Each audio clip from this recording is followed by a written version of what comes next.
یعنی کیا حدیث سے مبارکہ سے اسلامی قوانین اخذ کیے جا سکتے ہیں، یعنی شریعت کی سزائیں وغیرہ؟ پورا کا پورا دین قرآن مجید میں ہے اور رسالت مآب صلی اللہ علیہ وسلم کی سنت میں ہے۔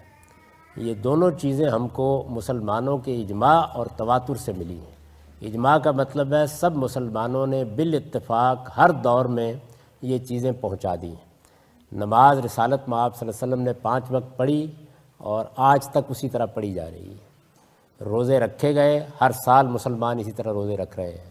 حج عمرہ کیا گیا، اسی طریقے سے یہ سب ہو رہا ہے۔ تو قرآن اور سنت میں پورا دین ہے، اور یہ پورا کا پورا دین رسالت مآب صلی اللہ علیہ وسلم نے پہنچا دیا۔ اس کے بعد آپ دنیا سے رخصت ہوئے۔ رسالت مآب صلی اللہ علیہ وسلم کے دنیا سے رخصت ہو جانے کے بعد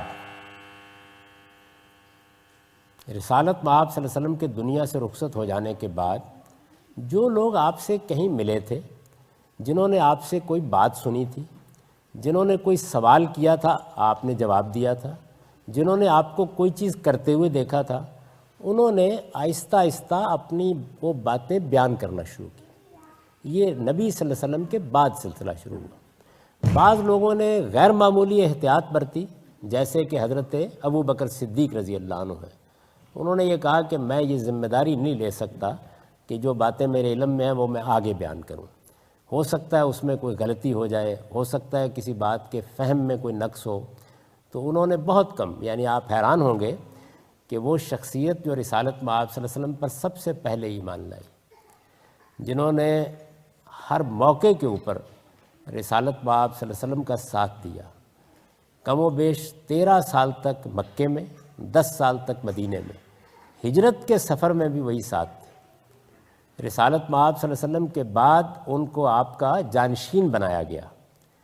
آپ کبھی اگر تاریخ کو پڑھیں تو معلوم ہوتا ہے کہ کوئی ایسا موقع نہیں تھا جس میں وہ موجود نہ رہے ہوں۔ جنگوں میں وہ شریک ہوئے، غزوات میں انہوں نے حصہ لیا، سفر ہر زر میں ساتھ رہے۔ اور آپ کو حیرت ہوگی کہ رسول اللہ صلی اللہ علیہ وسلم کی نسبت سے جو باتیں انہوں نے بیان کیں وہ 70-80 سے زیادہ نہیں، یعنی اتنی احتیاط برتی۔ اس کے بالکل برخلاف بعض لوگوں نے یہ خیال کیا کہ ہمارے پاس یہ علم ہے، حضور سے ہم نے یہ باتیں سنی ہیں، ہم زیادہ سے زیادہ بیان کریں گے، جس کی ایک مثال حضرت ابو ہریرہ رضی اللہ عنہ ہے، درا حال ہے کہ وہ فتح مکہ کے بعد ایمان لائے تھے، لیکن انہوں نے ہزاروں کی تعداد میں آپ سے متعلق باتیں بیان کی۔ پھر یہ باتیں جن لوگوں نے سنی انہوں نے آگے بیان کرنی شروع کر دی، جنہوں نے ان سے سنی انہوں نے آگے بیان کرنی شروع کر دی۔ تو یہ وہ چیزیں ہیں کہ جو بعد کے زمانوں میں بعض محققین نے مرتب کر کے حدیثوں کی شکل میں کتابی صورت میں ہمیں دے دی۔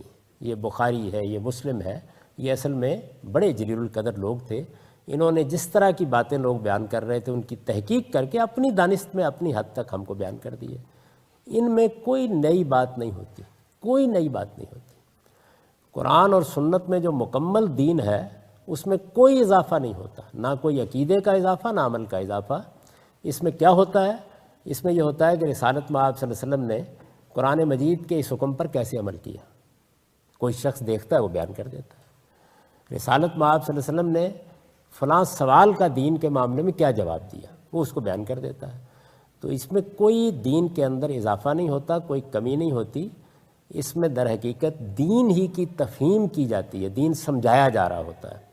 جیسے مثال کے طور پر ہمارے علماء دین جب سمجھا رہے ہوتے ہیں تو وہ کوئی دین میں اضافہ یا کمی نہیں کر رہے ہوتے، بلکہ اپنا فہم، اپنی سمجھ کے مطابق جو چیز انہوں نے جانی ہے اس کو آپ تک پہنچا رہے ہوتے ہیں۔